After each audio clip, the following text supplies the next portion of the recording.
Hello, hello, hello, and welcome back to Spin Cycle Live. I'm your host, Nathan Hale. Today, we get another show for you all. We're bringing you all of the latest, most interesting breaking news, in my opinion, giving you the insights that I have into all of it, and talking you through one story at a time so you have an even better understanding, you already do, of our current political climate.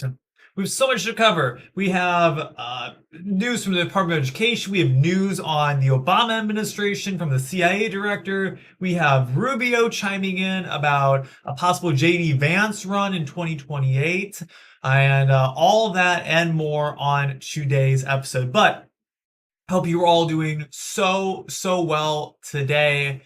For all your information, this show is going on YouTube, Rumble, and X. That's all the platforms the show goes out on. Monday, Wednesday, Friday, 6 p.m. Eastern time this week. We are finishing out the summer of spin cycles, so it's not going to be too much longer until we're back down to probably 2 shows a week.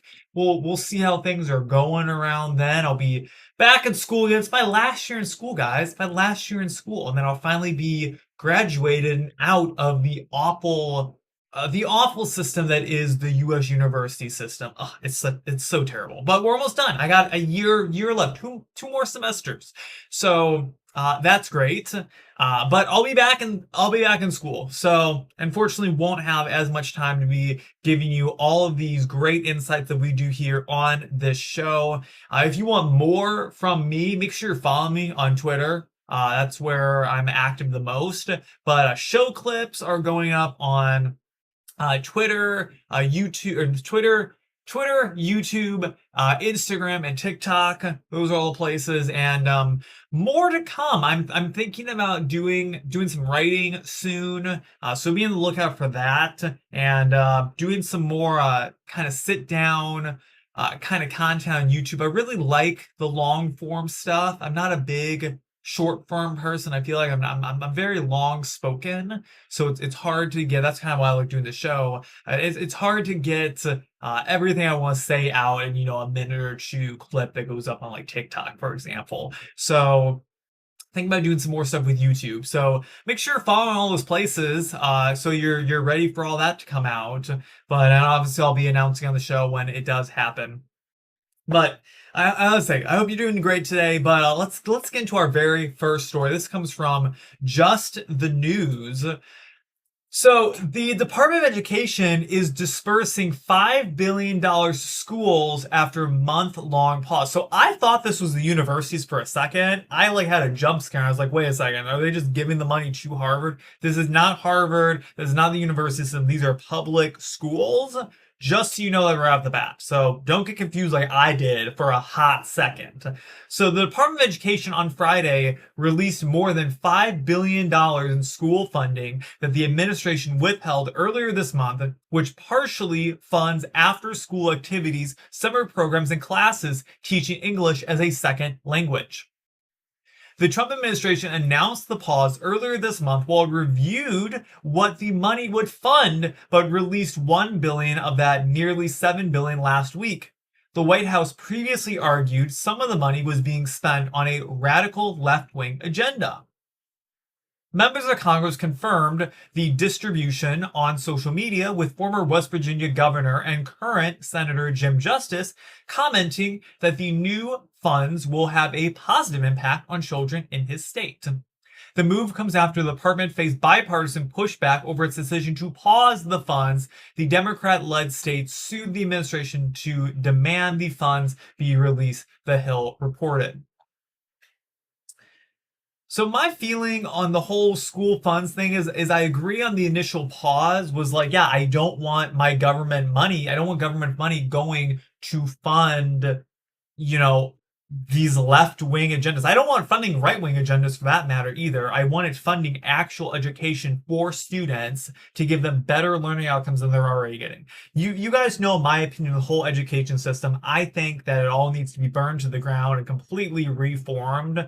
The teachers unions and just Western education as a whole it's just a broken system. It needs to be reformed entirely, but that's neither here nor there when it comes to this story.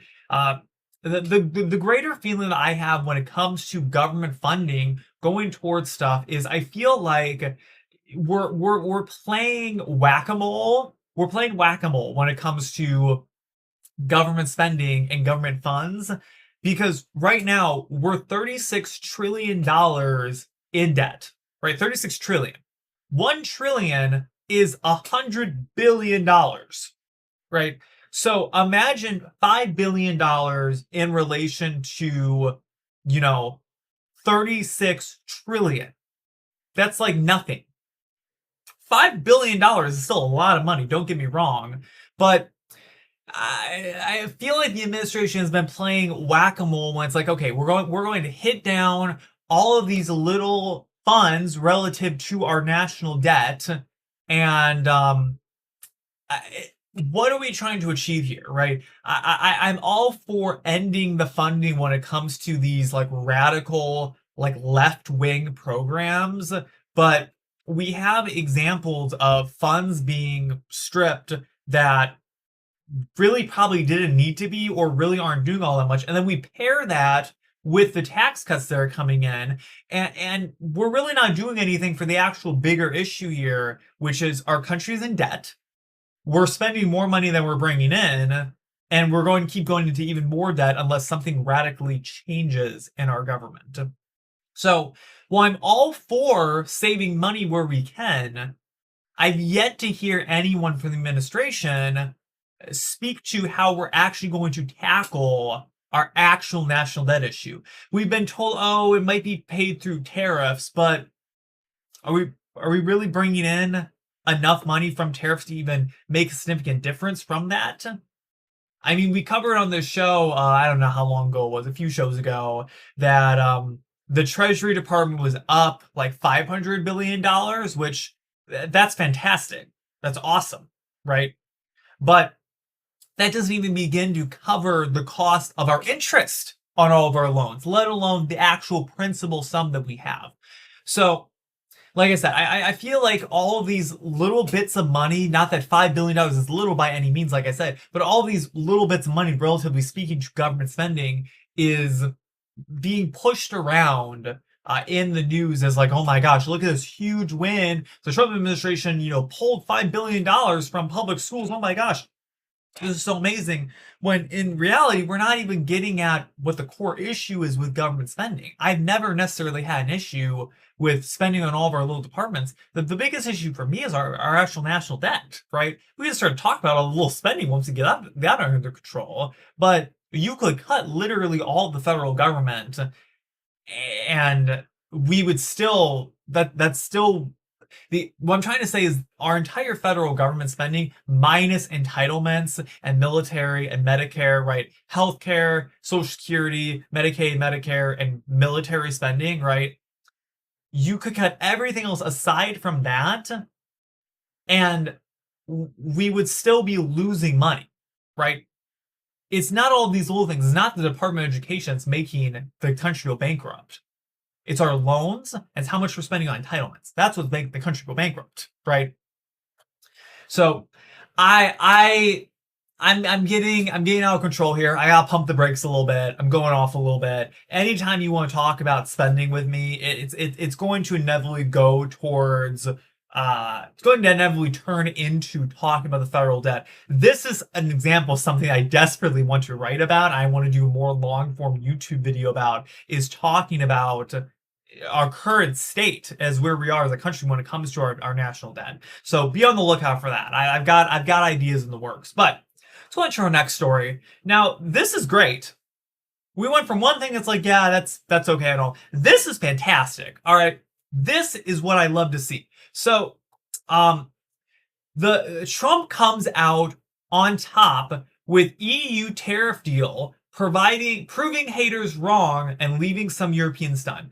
Trump comes out on top with EU tariff deals, proving haters wrong and leaving Europeans stunned. Had to say it twice just to get it across. This is fantastic. President Donald Trump set to work in April on radically transforming how trade is conducted internationally, unveiling a sweeping list of new tariffs targeting scores of nations, friendly and adversarial nations alike. that have long imposed higher fees on the US than the US has placed on them in return. Trump has in months since revealed a lot of flack from liberals at home and abroad over this campaign to end the trend of foreign nations ripping off America. He's received a ton of flack over it. There have, for instance, have been legal challenges, condemnations by Democrats and even some Republicans, threats of retaliation, and constant media chatter about economic doom. For sure. Trump, however, has surmounted the opposition, proven the haters wrong, and repeatedly come out on top. The president's latest victory, announced in the ancestral homeland of his mother just days after striking a favorable trade agreement with Japan, is likely his most consequential to date. Trump and European Commission President Ursula von der Leyen jointly announced in Turnberry, Scotland on Sunday that they struck a deal. Per the terms of the agreement, the EU will buy $750 billion worth of energy over the next 3 years, invest $600 billion in the US in addition to what it is already investing, open member countries to tariff-free American exports, and purchase a vast amount of American military equipment at a value that has yet to be determined. So right there, just in the two things that we've heard, so we'll buy $750 billion worth of energy. Fantastic. $600 billion worth of investment into the United States. So as far as I'm concerned, right there, the United States just brought in about $1.5 trillion, right, in funding right there.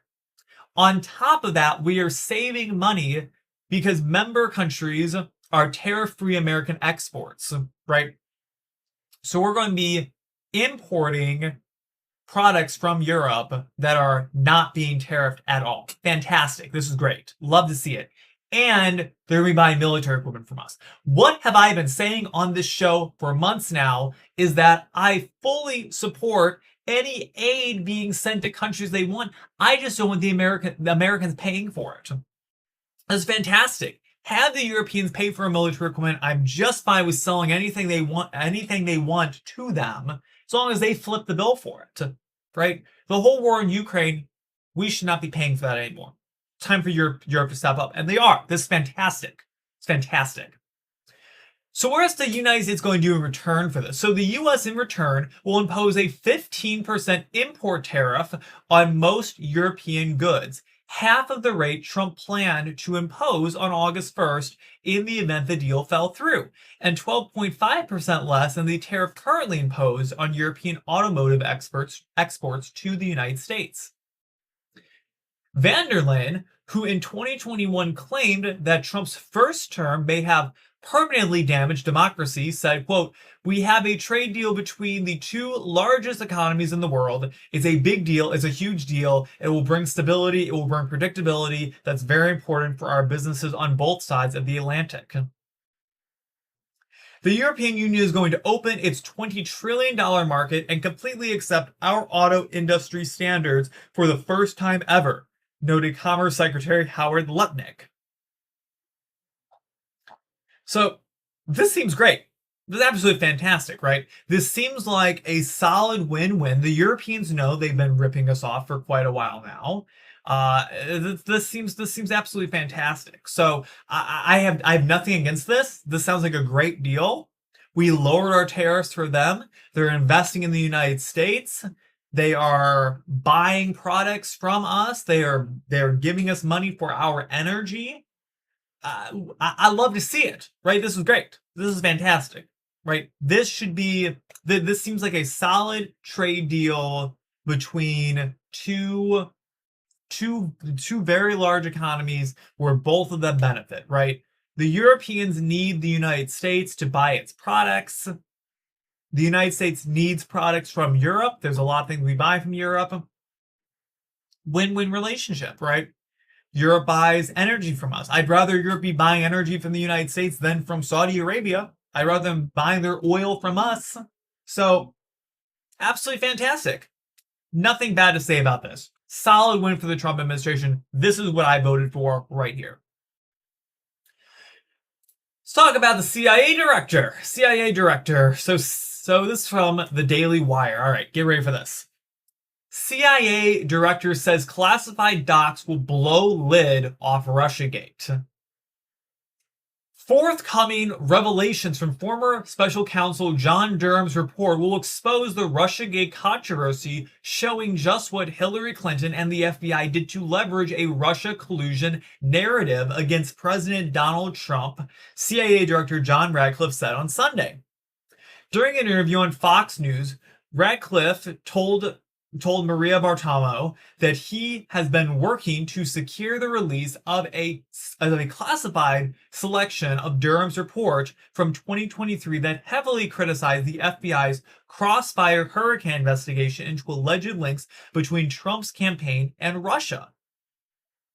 Quote, what hasn't come out yet and what's going to come out is the underlying intelligence that I have spent the last few months making recommendations about final declassification and sent that to the Department of Justice, Ratcliffe said. Quote, that will come out in the John Durham report classified annex. And what the intelligence shows is that part of what was a Hillary Clinton plan, but part of it was an FBI plan to be an accelerant to the fake Steele dossier, to those fake Russia collusion claims by pouring oil on the fire, by amplifying the lie, and burying the truth of what Hillary Clinton was up to. In 2020, when he served as Director of National Intelligence, Ratcliffe unveiled documents that showed federal officials referred Clinton to the FBI for investigation after obtaining insight into a Russian intelligence analysis that alleged she approved a campaign plan to link Trump to Russia's hacking operations in order to distract from the controversy over her unauthorized use of a private email server while serving as Secretary of State. Durham testified to Congress that members of the FBI Crossfire Hurricane team were not made aware of the intelligence, and his report indicated that the, quote, Clinton plan intelligence could have been helpful to them. The report pointed to British ex-spy Christopher Steele's now discredited anti-Trump dossier stemming from research funded by Clinton's campaign and the Democratic National Committee, that the FBI was found to have improperly used to secure FISA surveillance warrants against one-time Trump campaign advisor Carter Page.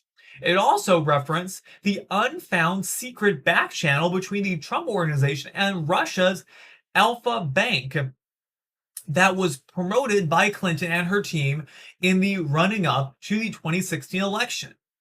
Quote, whether or not the Clinton plan intelligence was based on reliable or unreliable information or was ultimately true or false, it should have prompted FBI personnel to immediately undertake an analysis of the information and to act with far greater care and caution when receiving analysis and relying upon materials of partisan organs such as the Steele reports and the Alpha Bank allegations. Durham's report said, quote, the FBI also should have dismantled the Clinton plan intelligence more widely among those responsible for the Crossfire Hurricane investigation so that they could effectively incorporate it into their analysis and decision-making and their representation to the Zero Eye attorneys and ultimately the Foreign Intelligence Surveillance Court. The report said there was a classified appendix that provides further information about, quote, details of the Clinton plan intelligence, quote, facts that heightened the potential relevance of the intelligence to the Office of Special Counsel's inquiry, and, quote, the office's effort to verify or refute the key claims found in this intelligence. Ratcliffe told Bartiromo, quote, much of the testimony of the Clinton former FBI Director James Comey and former CIA Director John Brennan provided to Durham or Congress in the past 5 years, quote, is frankly completely inconsistent with what our underlying intelligence that is about to be declassified in the Durham annex. What that reflects acknowledging how Attorney General Pam Bondi has a new strike force tasked with evaluating the evidence relating to Obama administration's efforts to drive the Russia collusion allegations. He added, quote, "It is a different Department of Justice, a different FBI, and an opportunity to look at how these people really did conspire to run a hoax, a fraud on the American people and against Donald Trump's presidency." I just gotta say, I feel like I'm being blasted back to 2017 right now. We're hearing John Durham, we're hearing Carter Page, we're hearing Steele dossiers, we're hearing all this all over again. I feel like I'm being blasted back to 2017 when all this was first being uncovered, and even back before then we were talking about the Clinton email server. I remember when someone asked Hillary Clinton, Miss Clinton, did you wipe your hard drive of all those emails? Did you wipe it? And she's laughing. She's like, huh, what? Like with a cloth? Oh yeah, like with a cloth. That's exactly what we were asking for. I feel like I'm being blasted back to the past, which I'm not upset about. We never really got answers to what happened all those years ago now. And finally, it seems like the information is finally coming out that this was in fact all cover up. This was an organized attempt by the Obama administration to try and keep Donald Trump from winning the presidency, to try and discredit him as a leader, and to just completely wash away his record on the national stage as any sort of reliable president by saying, oh, he's in bed with Russia, right? That simple sentence right there, I mean, how much damage was done to the Trump administration simply because the media was constantly talking about how he was in bed with Russia and how we know for a fact that there was Russia collusion. We know for a fact that Donald Trump colluded to win the presidency in 2016. We know for a fact that he did this and that and the other. Go and look at all the news coverage from those years, right? I've seen several people put together supercuts of all these people saying, for a fact, we know for a fact that there was Russia collusion. No, we don't. We know for a fact now that, in fact, the Obama administration fabricated all of this. It's just disgusting. I cannot believe, like, the more and more that I feel like we hear about Obama, the more and more we realize he wasn't actually that great of a president. We had the man for 8 years, and I'm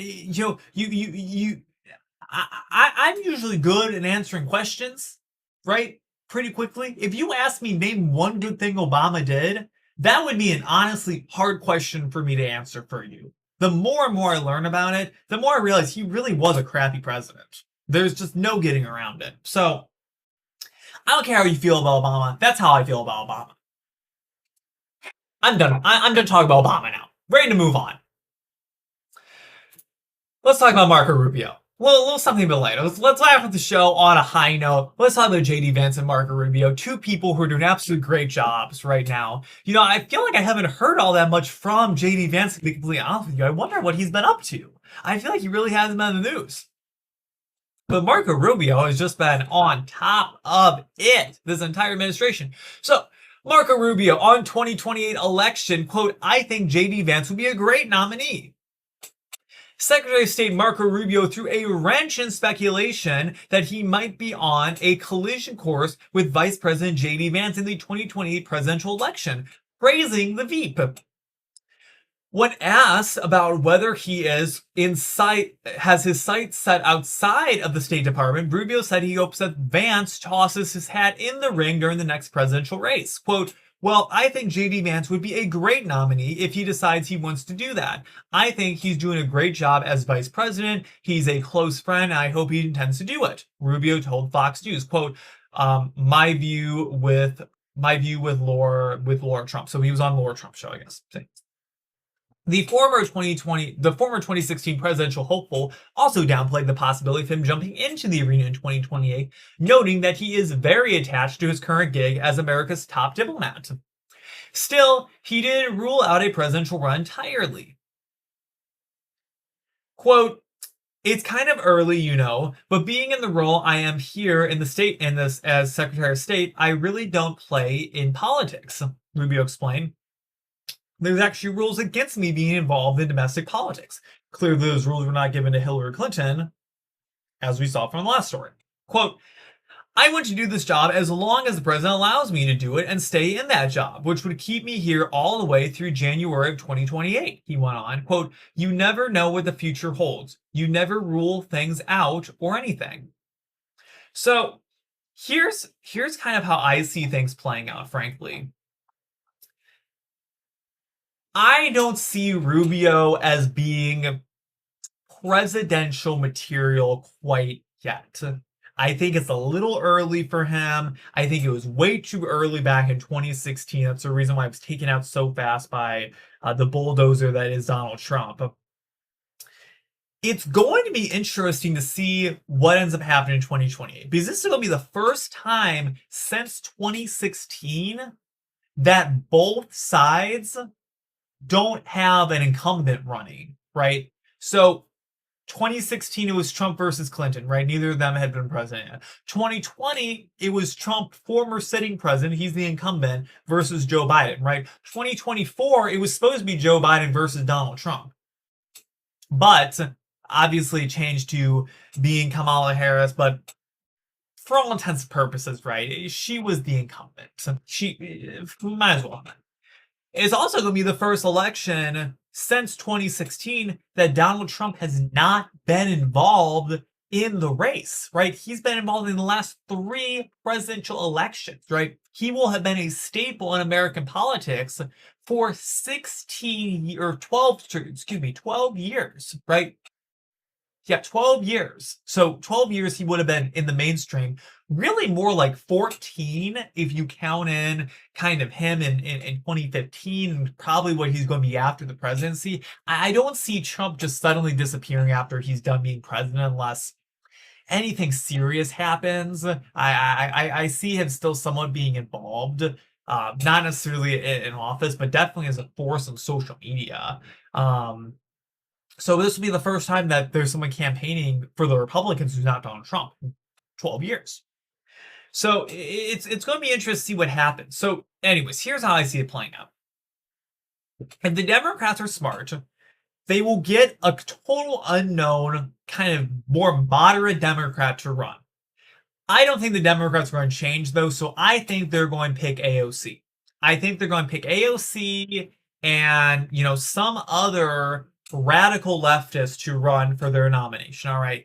This is going to be up against JD Vance. I don't see any reason, unless JD Vance really doesn't want to be president, that he would not run for the nomination. I think it's very likely he will be. He's the current vice president. He's generally pretty liked. As long as the Trump administration goes as good as it's been going for the next next 3 years or so, I think he's in a really good spot. And I know that we have mixed opinions on the current Trump administration. I think it's overall been fairly good. Like I said, we just read the whole thing with the trade deal. If things like that keep happening, I think he's in a good spot. I see Marco Rubio's possibly running as a vice presidential spot, right? That's what I could see happening. And then after JD Vance is out of the spotlight, then Marco Rubio runs. He'll be a little bit older at that point. That would probably be a good time for him to run. And it's possible that JD Vance only wants to be a one-term president. Who knows? It just kind of depends.